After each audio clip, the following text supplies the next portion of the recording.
What's up guys, welcome to the Chess Giant. This is Solomon Riddell, and in today's video we have our second installment of the subscriber game analysis series where any of you guys can send in a game of yours and it has a chance to get analyzed. Today's game comes from none other than Victor Chavez. This dude is an OG subscriber and has been rocking with us for a long time and is highly appreciated. On top of that, in the game we're covering today, he played an amazing queen sack, and it's one of the best I've seen in quite a long time. Here he was playing with the white pieces and started off the game with e4, and against e5 played knight f3. Now usually here guys you're going to see the move knight c6 defending the pawn on e5, but every once in a while you could see a different move, including knight f6 with the Petrov's defense. We're attacking black's pawn, and they are attacking ours. Here Victor goes with the main line of taking that pawn on e5, and following d6, we bring that knight back, and following knight takes e4, we play knight c3, just naturally developing our pieces and offering a trade with that minor piece right in the center of the board. Here black accepts the trade with knight takes c3, and now we have a decision to make. Do we want to take with the b pawn, or do we want to take with the d pawn? Well, the main line is taking with d takes c3, so that this bishop has a better chance of getting in the game fast.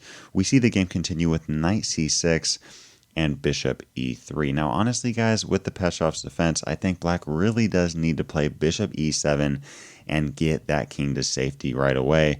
But we see the move bishop g4, which I personally think is a slight mistake. It's not a blunder by any means, but by playing bishop g4, black's position is a little bit too loose right now. The king is 2 steps away now from castling. This bishop is kind of hanging out by itself, and this knight on c6 could get pinned at a moment's notice with bishop b5 attacking it. Now here in this position, we see Victor play h3 attacking the bishop, and black didn't want to take the knight but keep their bishop with the move bishop h5. Now here we see the move g4 in the game, which I actually really like, really creating an imbalance and gaining space on the king side of the board. It may look crazy, but I still like the move. However, here there is an interesting opportunity for white to force black into giving up that bishop with the move queen d5, attacking that minor piece. Some of you may be wondering, wait a second, why doesn't black just bring the bishop back to g6, attacking that pawn on c2? Well, the issue now, as I mentioned before, is this knight on c6. We can play bishop b5, now both our bishop and our queen pouncing down on that knight, and if the move queen d7 is played, we can bring in even more power with knight d4. We now have a bishop, queen, and knight attacking that knight on c6, and this position is simply resignable for black. So again, guys, following the move queen d5, bishop g6 isn't really an option because of bishop b5. So I think here black is going to have to take that knight. We can take back with the queen, and now after a move like bishop e7, play bishop b5. Again, a key theme here, pin that knight on c6 because this bishop is now gone. Now after a move like queen d7, we can castle queenside.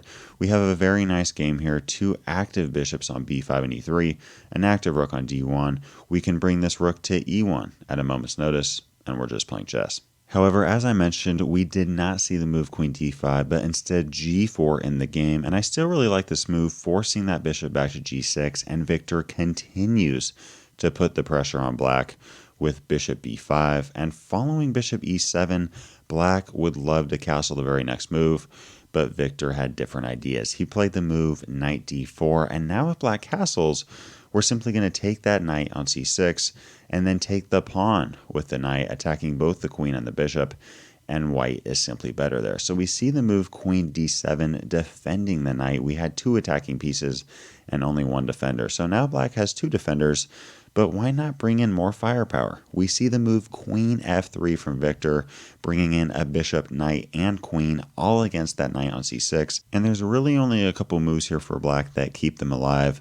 One of them being d5, which we see in the game. And now we see Victor play castling queenside. Now I really like this move because it kills 2 birds with 1 stone. What am I talking about? Well, first off, in chess, it is very good to castle. In fact, that's the second step or rule to the opening. No matter what opening you play, you should put a pawn in the center, castle, connect the rooks, and then point a rook towards the opponent's king or queen. Now, right now, Victor just castled, but he also just directed his rook towards the opponent's queen. Some of you may be wondering, why would we ever point at rook towards the opponent's king or queen, especially if it's not an open file? I mean, this pawn is on d5.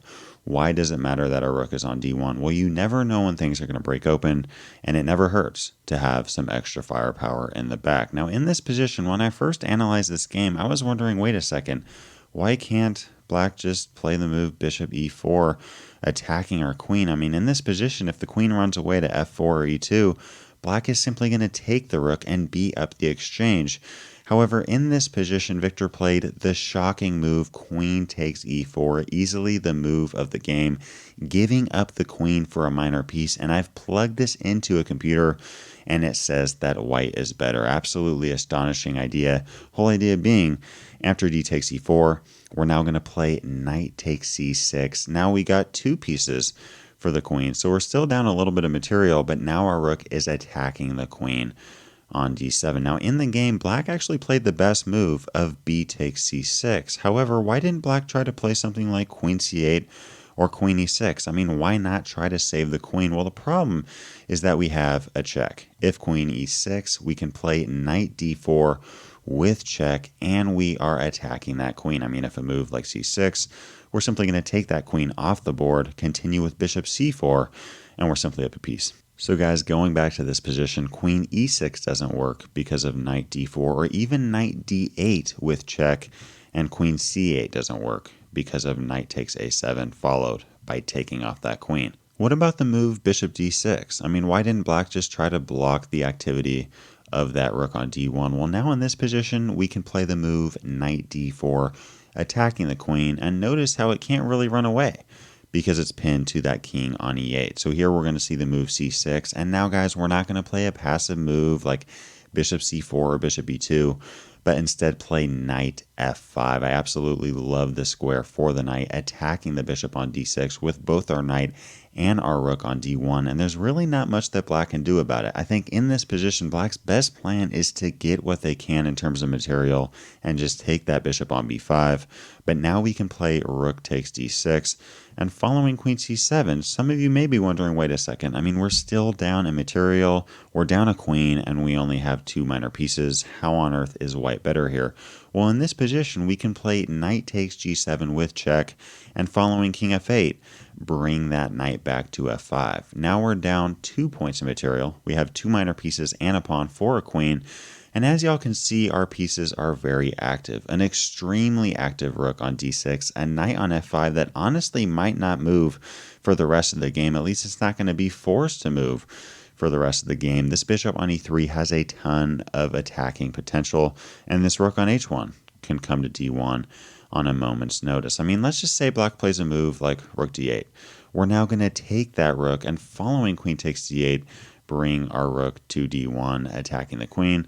And now if a move like queen c7, again, we're down a material, but sometimes, guys, having more pieces is better, especially when there's this many pawns left on the board.